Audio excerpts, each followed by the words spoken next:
Very easy to make bread dough. You just need 300 milliliters of water, warm water preferably, and then 600 milliliters of bread flour, or a mixture of ordinary flour and bread flour, a little bit of oil, maybe about a tablespoon, whatever flavourings you want, a little bit of salt if you want salt in there, so you can put herbs and seeds and all sorts in, garlic powder, whatever you want, and then 1 teaspoon of fast working yeast. Mix the yeast in with the dry flour and then mix in the wet ingredients and knead it until it's springy, elastic, so that when you pull on it, it springs back again, like that. And if you're like me and feeling a bit lazy, you can buy yourself a bread maker, and that makes it much easier.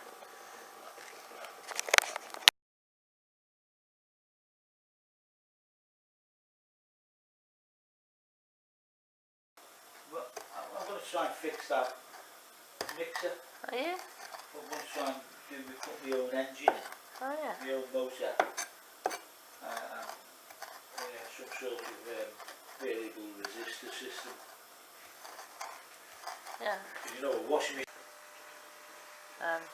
Chopped herbs, onions chopped up a bit there, sliced and chopped a bit, and some tomatoes all chopped up, bit of goat's cheese, and over here there's some duck eggs. I've got so many duck eggs at the moment. I've not been eating enough duck eggs. Fill that up to the top and soak it, but it seems dry again, that tree. Do you think it's... And I might use these in the pizza. We'll see. So there's my bread dough. Just what did you want? Sorry. There's some dough risen in my bread maker. Just need to knock that back and knead it up a bit.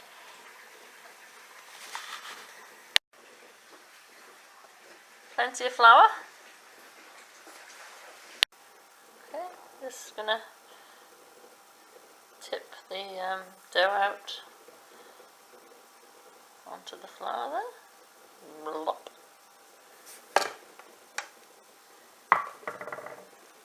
Couple of days. He's got to put the work in. Yeah. Unless he's already done it. I don't know. He's in the middle of his exams now, isn't he? He doesn't want... Right, I'm kneading this dough until it's nice and smooth.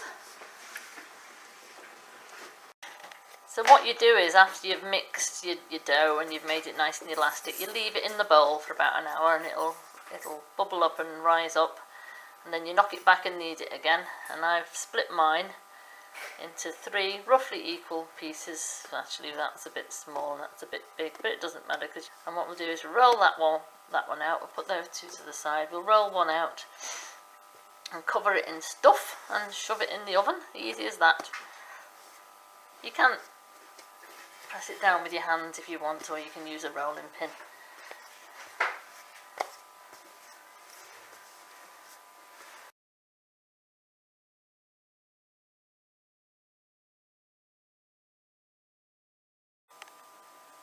So there it is, rolled out. It's actually quite large. Don't worry about getting it round. Any shape will do, whatever it comes out like, as long as you can fit it in the oven. And I'm just beginning to wonder if this is going to fit in the oven. But I've made it quite thin. I like my pizzas thin and crispy. It will rise a bit. It will go a little bit thicker than that. And then you need to spread out on that. You need to put a layer of something a bit sloppy, like passata or tomato puree, or even ketchup, or some cream, or some, what is really nice is pesto, actually. Spread over that, and then on top of that some chopped vegetables and herbs and things like I showed you before. Some cheese, some fried eggs, boiled sliced eggs, I suppose even fried eggs. You can even put chopped lettuce, whatever you like. Beetroot's very nice, surprisingly, really nice. You can see all the speckles in there, that's all the herbs and stuff I've put in the flour. And yeah, beetroot, especially beetroot that hasn't been pickled, fresh boiled beetroot, very nice, sliced on top of there with a bit of cheese, a bit of you can either put your onion on raw like this, or you can fry it first, and fried onion is very nice. And you can also put potato on if you just blanch your potato so that it's like parboiled, and put that on in slices. Very nice, unusual. Try things out, you don't have to be traditional with pizzas. Put on what you feel like and be pleasantly surprised.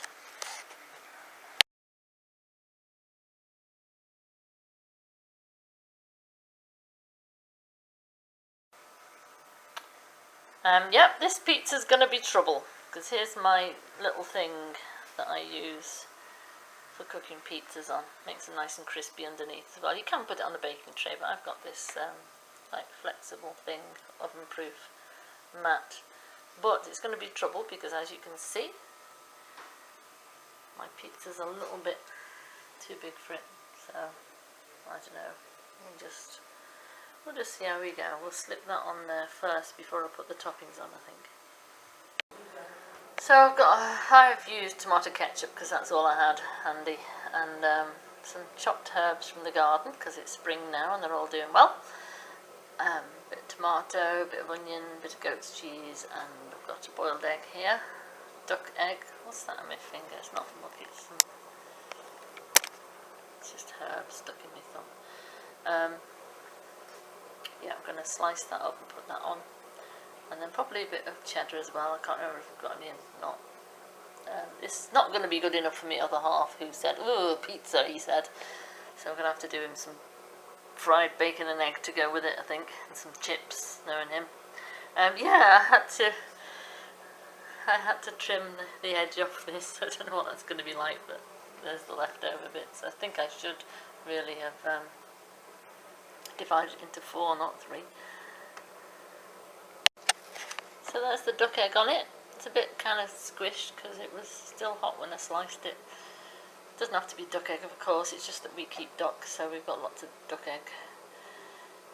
Needs using up. You don't have to have egg on it at all, even just what I'm putting on mine. Right, no, I'd had no cheddar in the house. Silly me, so let's put the light on.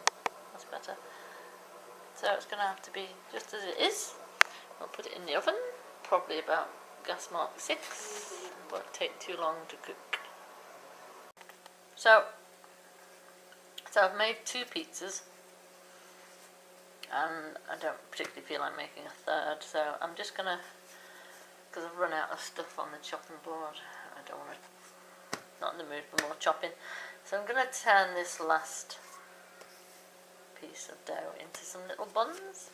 So I'm just going to flatten it out a bit, like that. You could of course shape them all individually, but much quicker this way. Shape them all out, get a knife, chop it up.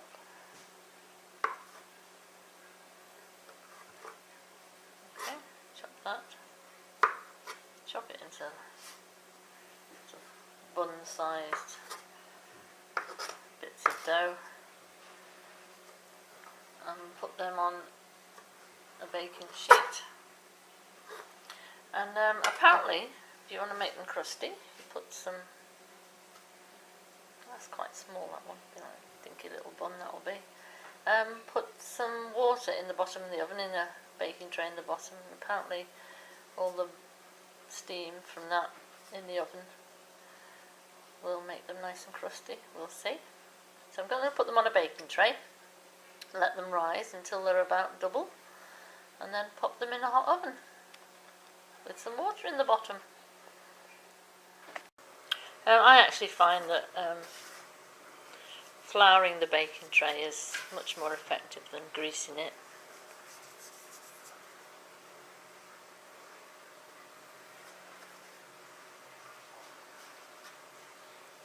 space them out a bit so they don't stick together when you leave them to rise. Yeah, the one thing about bread making is the mess. Very sticky stuff. You need loads of flour around to stop it sticking to everything, and then you've got to clean it up at the end.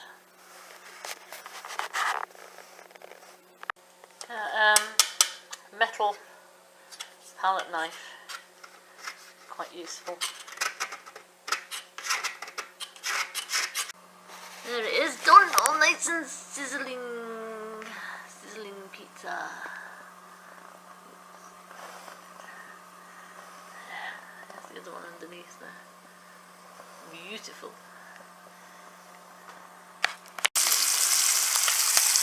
So there's the bacon.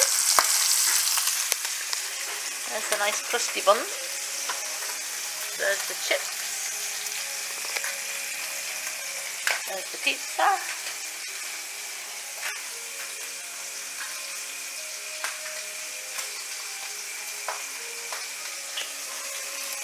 And some oil there, ready for the egg. In fact, it's had an egg in there already. A bit left behind there.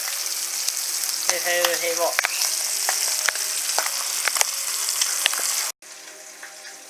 Ah, look at that lovely bread.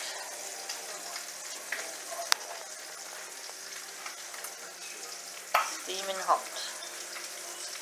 Nice with a bit of butter. There's some nice creamy whole milk plain yogurt and some freshly chopped mint. Make a nice dip to dip my pizza in.